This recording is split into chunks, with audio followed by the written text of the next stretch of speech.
बिस्मिल्लाहिर्रहमानिर्रहीम। Welcome back to GSR TV channel. दोस्तानो, इमरान खान पर सिस्टर बांधी हम मुकदमा दर्ज शवला, पागा बांधी हम FIR वशवला। पर सोशल मीडिया बांधी दा खबर ढेर पर तेजी सर रवान दे। खो आया पदी किसा हकीकत शता और कनिष्ठा असी फेक पोस्टونه روان دي اسی خلک خپل فیمس کولو د لپاره دغه ویډیوګانې وایرل کړي دي. خو په دې ویډیو کې به موږ تاسو ته د دې په باره کې پوره کمپلیټلی ګایډ انفارمیشن ورکو.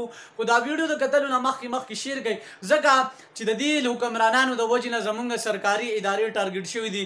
زمونږ پاکستان پاک آرمی چې کوم دی هغه ټارګټ شوی دی. څوک هغه پسې ردي بدي وایي، څوک ورته کنځلي کوي، څوک ورته څه وایي.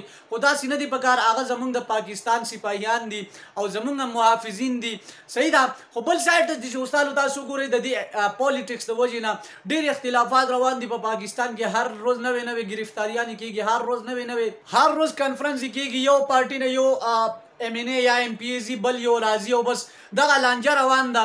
خو آیا په دغه عمران خان دغه سیسټر باندې چې کوم مقدمه درج شوی دی دا حقیقت دی او کنه؟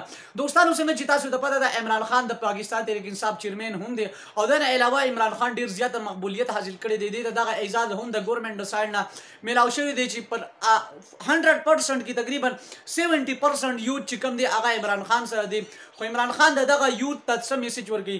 او بل سایډ ته چې تاسو وګورئ دوستانو، عمران خان سیسټر باندې پرون مقدمه درج شوی دی. دا بالکل رښتیا دی. په عمران خان باندې چې کومه تقریبا 144 کیسونه نو هغه کیسونه کې الحمدلله عمران خان لګ لګ بری شوی دي.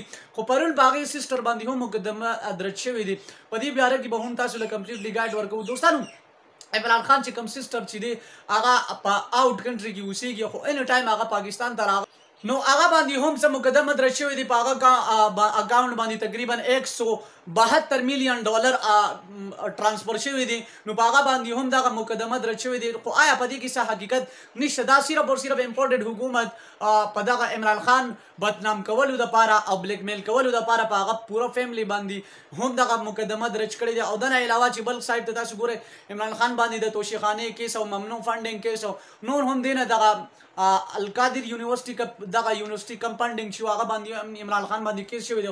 خو په دې کې هیڅ حقیقت نشته دوستانو. صرف او صرف دغه بدنام کولو کوشش کوي، دغه امپورټډ حکومت هغه بلیک میل کولو کوشش کوي، دغه نااهل کوشش کوي چې دا به الیکشن ته نااهل شي. نو ان شاء الله دوباره به هم موږ دغه PDM حکومت کوو.